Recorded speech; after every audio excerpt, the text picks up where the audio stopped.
नागा साधुओं का रहस्यमयी जीवन, तप, त्याग और चमत्कारों की अनसुनी इतिहास के बारे में जानेंगे। आज हम इस वीडियो में धूल से अटे हुए शरीर, जटाओं में लिपटी सदियों की तपस्या और आंखों में अद्भुत तेज नागा साधु, जिनका जीवन रहस्य, कठोर साधना और अलौकिक शक्तियों से भरा हुआ है। वे आम लोगों की दुनिया से दूर हिमालय की गुफाओं, घने जंगलों और कुंभ मेले के विशाल अखाड़ों में वास करते हैं। उनकी दुनिया में कदम रखने वाले को लगता है मानो वह किसी अन्य लोक में आ गया हो। लेकिन कौन है ये नागा साधु? उनकी साधना कितनी कठिन होती है? इनका इतिहास क्या है? ये कहां से आते हैं और क्यों कठिनतम साधनाओं का चयन करते हैं? इस कहानी के माध्यम से हम नागा साधुओं के अद्भुत जीवन की गहराइयों में उतरेंगे और उनके तप, त्याग, बलिदान और रहस्यों से पर्दा उठाएंगे। अध्याय 1, नागा साधुओं का इतिहास। नागा साधु बनना आसान नहीं है। यह एक ऐसा मार्ग है जिसमें त्याग, तपस्या और कठोर नियमों का पालन करना पड़ता है। कोई भी व्यक्ति सीधा नागा साधु नहीं बन सकता। उसे पहले एक आम सन्यासी बनकर अखाड़े में दीक्षा लेनी होती है। इसके बाद 12 साल तक कठोर ब्रह्मचर्य का पालन करते हुए ध्यान और योग साधना करनी होती है।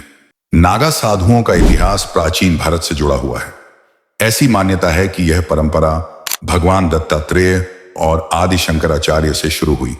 वेदों, उपनिषदों और पुराणों में कई बार इनका उल्लेख मिलता है। शंकराचार्य और नागा साधु संप्रदाय। आदि शंकराचार्य ने 8वीं शताब्दी में सनातन धर्म की रक्षा के लिए दशनामी संप्रदाय की स्थापना की, जिसमें नागा साधु एक महत्वपूर्ण हिस्सा बने। ये साधु विशेष रूप से हिंदू धर्म की रक्षा और साधना के लिए जाने जाते हैं। मुगलों और अंग्रेजों के खिलाफ संघर्ष। मध्यकाल में जब इस्लामी आक्रमणकारियों और मुगलों ने मंदिरों को ध्वस्त करना शुरू किया, तब नागा साधुओं ने हथियार उठाए और धर्म रक्षा के लिए लड़े। यही नहीं, अंग्रेजों के शासनकाल में भी नागा साधु क्रांतिकारी गतिविधियों में शामिल रहे। अध्याय 2, नागा साधुओं की कठिन यात्रा। मौत से सामना करना पड़ता है। नागा साधु बनने की यात्रा कठिन होती है। जब एक सन्यासी नागा साधु बनने की दीक्षा लेता है तो उसे एक प्रतीकात्मक मृत्यु से गुजरना पड़ता है। उसे अपने ही श्राद्ध और पिंडदान की प्रक्रिया से गुजरना पड़ता है, जिससे यह सिद्ध होता है कि अब उसका इस संसार से कोई नाता नहीं है। नागा साधु बनना किसी आम व्यक्ति के लिए आसान नहीं है। इसमें कठोर नियमों का पालन करना पड़ता है और वर्षों तक कठिन तपस्या करनी होती है। दीक्षा के दौरान उसे कई कड़े नियमों का पालन करना पड़ता है। एकांतवास, कई महीनों तक जंगल में अकेले रहना पड़ता है, जिससे उसे अपने भीतर छिपी आत्मशक्ति का अनुभव हो। विपरीत साधनाएं। कुछ नागा साधु खुद को बर्फीले पहाड़ों में निर्वस्त्र रखते हैं, तो कुछ जलते हुए रेगिस्तान में बिना पानी के साधना करते हैं। शव साधना। कुछ नागा साधु श्मशान में शवों के पास साधना करते हैं, जिससे वे मृत्यु के भय को पूरी तरह समाप्त कर देते हैं। अखाड़े में प्रवेश। नागा साधु बनने के इच्छुक व्यक्ति को पहले किसी अखाड़े में शामिल होना पड़ता है। गुरु की खोज। एक अनुभवी गुरु के मार्गदर्शन में साधक अपनी आध्यात्मिक यात्रा आरंभ करता है। मृत्यु संस्कार। नागा साधु बनने से पहले व्यक्ति के लिए प्रतीकात्मक मृत्यु संस्कार किया जाता है, जिससे वह सांसारिक जीवन से मुक्त हो जाता है। निर्वस्त्र जीवन। साधु बनने के बाद उसे समाज और शरीर के सभी मोहों को त्याग कर निर्वस्त्र रहना पड़ता है। अत्यधिक कठिन तपस्या। वर्षों तक हिमालय, जंगलों और काशी, हरिद्वार, प्रयागराज जैसे तीर्थ स्थलों में रहकर कठिन तपस्या करनी पड़ती है। दोस्तों, आपसे एक रिक्वेस्ट है कि आप चैनल को सब्सक्राइब जरूर करें, क्योंकि आपके लिए एक वीडियो बनाने में हमें कई दिनों का टाइम लगता है। तो आप हमारे लिए एक सब्सक्राइब तो कर ही सकते हो ना? आपको सब्सक्राइब करने में सिर्फ कुछ सेकंड लगेंगे, और अगर वीडियो पसंद आए तो लाइक भी जरूर करें। अध्याय 3, नागा साधुओं का जीवन और रहन सहन और रहस्यमयी जीवन शैली। नागा साधु बनना आसान नहीं है। यह एक ऐसा मार्ग है जिसमें त्याग, तपस्या और कठोर नियमों का पालन करना पड़ता है। कोई भी व्यक्ति सीधा नागा साधु नहीं बन सकता। उसे पहले एक आम सन्यासी बनकर अखाड़े में दीक्षा लेनी होती है। इसके बाद 12 साल तक कठोर ब्रह्मचर्य का पालन करते हुए ध्यान और योग साधना करनी होती है। नागा साधुओं की प्रमुख विशेषताएं। नग्नता का व्रत। नागा साधु पूर्ण रूप से नग्न रहते हैं, जो उनके मोह माया से पूर्ण विरक्ति का प्रतीक है। शरीर पर भस्म। वे अपने शरीर पर चिता की राख, भस्म लगाते हैं, जिससे यह संदेश दिया जाता है कि शरीर नश्वर है। गुफाओं और जंगलों में वास। नागा साधु आम जीवन से दूर हिमालय की गुफाओं, श्मशानों और गहन जंगलों में साधना करते हैं। अत्यधिक कठोर तपस्या, वे कई सालों तक एक पैर पर खड़े रह सकते हैं, हाथ उठाए साधना कर सकते हैं, यहां तक कि कुछ साधु दशकों तक मौन व्रत रखते हैं। अलौकिक शक्तियों का रहस्य, ऐसा माना जाता है कि नागा साधु दिव्य शक्तियों के स्वामी होते हैं। कुछ के बारे में कहा जाता है कि वे हवा में उड़ सकते हैं, जल पर चल सकते हैं और यहां तक कि मृत आत्माओं से संपर्क कर सकते हैं। नागा साधु भले ही कठोर जीवन जीते हों, लेकिन उनका हर दिन तप और साधना से भरा होता है। 1. सुबह की दिनचर्या, सूर्योदय से पहले उठना, गंगा स्नान करना, ध्यान और मंत्र जाप करना, भस्म राख का लेप लगाना। 2. दिन भर की साधना, गुफाओं या आश्रमों में रहकर कठोर तपस्या, आचार्य या गुरु की सेवा, कभी कभी अघोरी साधना भी करना। 3. भोजन और खान पान, कई नागा साधु अन्न का त्याग कर केवल फल, दूध और जड़ी बूटियों पर जीते हैं, कुछ सिर्फ भिक्षा पर निर्भर रहते हैं। अध्याय 4, नागा साधुओं का बलिदान और संघर्ष। नागा साधुओं का जीवन बलिदान से भरा होता है। वे सांसारिक सुखों का त्याग करके एक कठोर तपस्वी जीवन जीते हैं। उनकी साधना में केवल मानसिक और शारीरिक बलिदान ही नहीं, बल्कि कई बार जान का खतरा भी होता है। ऐसा माना जाता है कि कुछ नागा साधु महाकुंभ के दौरान आत्म बलिदान भी करते थे, जिसे जल समाधि कहा जाता था।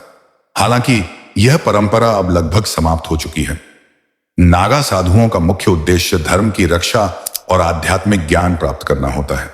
कई बार इन्हें अपने धर्म और साधना के लिए बलिदान भी देना पड़ता है। 1. युद्ध और धर्म रक्षा। नागा साधु केवल साधना ही नहीं करते, बल्कि जब जब धर्म पर संकट आया तब तब उन्होंने शस्त्र उठाए। मुगलों के आक्रमण के समय इन्होंने हिंदू मंदिरों की रक्षा के लिए संघर्ष किया। 2. आत्म बलिदान और कष्ट सहन मौकिन।